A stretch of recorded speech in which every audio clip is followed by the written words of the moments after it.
Que el Señor los bendiga, yo soy Ben y esto es Fiel Apología. Este día vamos a hablar un poco acerca de la doctrina de la Trinidad. La Trinidad es la doctrina central del cristianismo. Es una de las doctrinas más importantes y una de las doctrinas que nos ayudan a distinguirnos a nosotros los cristianos de las demás religiones del mundo. La doctrina de la Trinidad es súper importante, pues es la que nos ayuda a entender quién verdaderamente es Jesucristo. Y nos ayuda asimismo a comprender cuál es el rol de cada persona divina en la salvación de los hombres. Esta es la razón por la que no llamamos hermanos en la fe a aquellos que niegan la doctrina de la Trinidad, como los testigos de Jehová o los musulmanes. La Trinidad es la mayor revelación por parte de Dios, pues vemos de que Dios, la segunda persona de la Trinidad, se encarnó, tomó forma de hombre y caminó entre nosotros para llevar a cabo los propósitos que habían sido profetizados desde el Antiguo Testamento. La doctrina de la Trinidad es necesaria para tener un conocimiento pleno acerca de Dios, pues es la doctrina de la Trinidad la que me ayuda a armonizar pasajes como Deuteronomio capítulo 6, donde se nos da el Shema a Israel y se nos habla de que Dios es uno, junto con pasajes como Isaías 48:16, donde vemos que Jehová dice que es enviado por Jehová junto con el Espíritu de Jehová. Asimismo, la Trinidad es la doctrina que me ayuda a armonizar Isaías 45:12, que nos habla de que Yahweh es el creador de todo lo que hay, junto con Génesis 1:26, donde se nos dice de que Dios exclama, hagamos. En términos simples, así es como a Dios le ha parecido darse a conocer. Por ende, si Dios lo ha hecho de esta forma, nosotros debería importarnos y deberíamos ser diligentes a la hora de ir y dejar que el texto de la palabra de Dios sea lo que defina cómo nosotros debemos de creer acerca de Dios. Estoy planeando hacer una serie de videos donde podamos estudiar los elementos esenciales de esta doctrina. Vamos a hablar acerca de la definición, vamos a definir todos estos elementos, a defenderlos de manera bíblica y a responder a algunas objeciones. De antemano les digo, no vamos a perder el tiempo con objeciones como las de los testigos de Jehová, que dicen que no podemos creer en la Trinidad porque la palabra Trinidad no aparece en la Biblia. Tampoco vamos a perder el tiempo con objeciones como las de los musulmanes, cuando dicen de que es necesario tener un versículo que explícitamente diga que Cristo es Dios y que debe ser adorado. Así que este estudio está diseñado para gente seria, gente honesta, gente que está dispuesta a ir a la Biblia y dejar que sea la Biblia lo que corrija su manera de pensar. Así que si ustedes están apasionados por esta doctrina, les pido que se suscriban, que asimismo esperen hasta el final del video por algunas recomendaciones de libros y que el Señor les bendiga. Habiendo dicho esto, empezamos.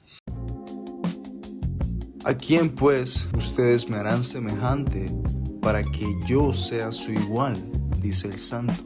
Esta es una pregunta retórica que Dios hace en el capítulo 40 del libro de Isaías, en una sección donde Dios deja de forma clara su soberanía sobre la creación.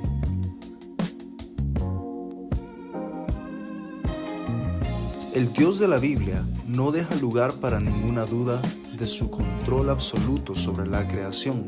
Él es el que hace y Él es quien destruye. Y no hay nada que el ser humano pueda hacer para cambiar los designios de su voluntad, y es esto lo que vemos en esta porción de la Escritura. El texto continúa diciendo: ¿a quién podríamos comparar a Dios? ¿A un hombre? ¿A un animal majestuoso? ¿A un gigante? La respuesta bíblica es a nada, pues todo lo que nosotros conocemos por Él ha sido creado. Él trasciende nuestra realidad, no es como algo que hayamos visto nunca.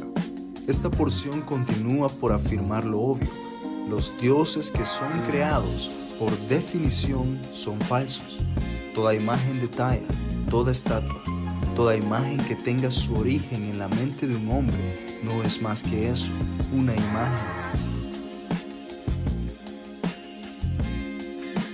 El versículo 21 de esta porción continúa con una serie de preguntas a las cuales no se espera una respuesta negativa. Es decir, sí sabemos y sí hemos oído acerca del Dios verdadero.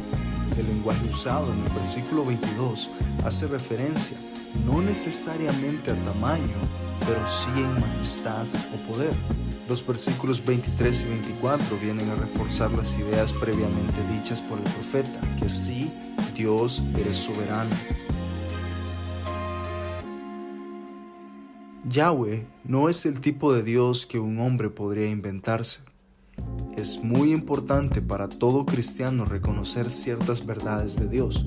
En Isaías 40 encontramos afirmaciones de parte de Dios que nos dejan muy sorprendidos, y ciertamente el temor a Él es la única respuesta adecuada, pues se nos habla de su soberanía sobre la creación, su libertad para actuar de acuerdo a su decreto eterno, su inmutabilidad, sus promesas y el hecho de que no es posible entender todo de Dios en nuestro estado actual, pues Dios no es algo que podamos comparar con lo que conocemos. Por eso es muy importante para todo aquel que diga ser creyente tener claro que Dios ha hablado a través de la Biblia y que debemos adorar a Dios de acuerdo a cómo Él ha decidido revelarse a nosotros. Hablemos del rol de la Biblia.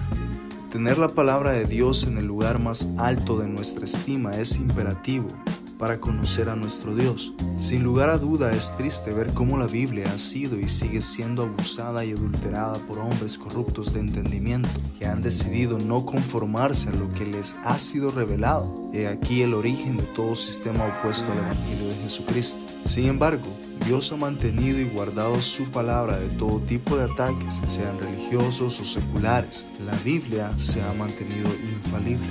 Esto es verdad sobre todo en la época en la que vivimos, donde tenemos acceso aún a los manuscritos más antiguos que se remontan a décadas después de los eventos de los apóstoles, manuscritos en su lenguaje original y aún a fuentes extrabíblicas que confirman lo que ha sucedido.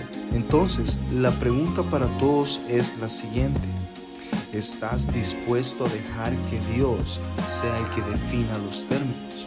¿Estás listo para conformarte a las ideas de Dios y no a las de los hombres? La interpretación de la palabra de Dios ha sido un tema muy discutido por milenios. Con esto nos preguntamos si dejaremos que sea Dios en su palabra el que establezca los términos. Si la respuesta es sí, entonces podemos ir a través del texto de forma honesta. Lo que quiero decir es que muchas veces venimos a la Biblia con ideas preconcebidas, que lo único que hacen es nublar nuestro entendimiento. Es decir, a veces nuestras tradiciones son más fuertes que nuestra capacidad de interpretar la Biblia. En otras palabras, una tradición muy arraigada puede ensuciar una buena exégesis del texto. Y esta es solo una de las realidades al leer la Biblia. Existe el otro tipo de lector que ni entiende, ni lee y ni cree. El tipo de persona que dice que toda la Biblia está llena de errores o contradicciones, o que cuando vienen a la Biblia se convierten en los mayores críticos de texto que aplican estándares que no aplicarían a ningún otro libro. En fin, la Biblia no es simplemente otro libro. La Biblia es la revelación de parte de Dios, es Theanustas, o inspirada por Dios, como lo dice el apóstol Pablo en 2 de Timoteo 3:16. Por lo tanto, cualquiera que se llame a sí mismo seguidor de Jesucristo debe prestar atención a lo que dicen las Escrituras sobre qué creer y cómo vivir. Este fue un video de introducción a la doctrina de la Trinidad. Como siempre, lo mejor que puedo hacer es recomendarles leer algunos de los excelentes libros que se han escrito acerca de la Trinidad de Dios. Algunos ejemplos son La Trinidad Olvidada por James White o ¿Qué es la Trinidad? Por R.C. Sproul. Estos dos son trabajos que pueden servir como una introducción a la doctrina. Y para un estudio un poco más profundo les recomendaría leer Los Institutos de la Religión Cristiana por Juan Calvino, y especialmente el primer libro. En el siguiente video vamos a presentar la definición de la Trinidad que será defendida en esta serie. Hasta entonces, que el Señor les bendiga.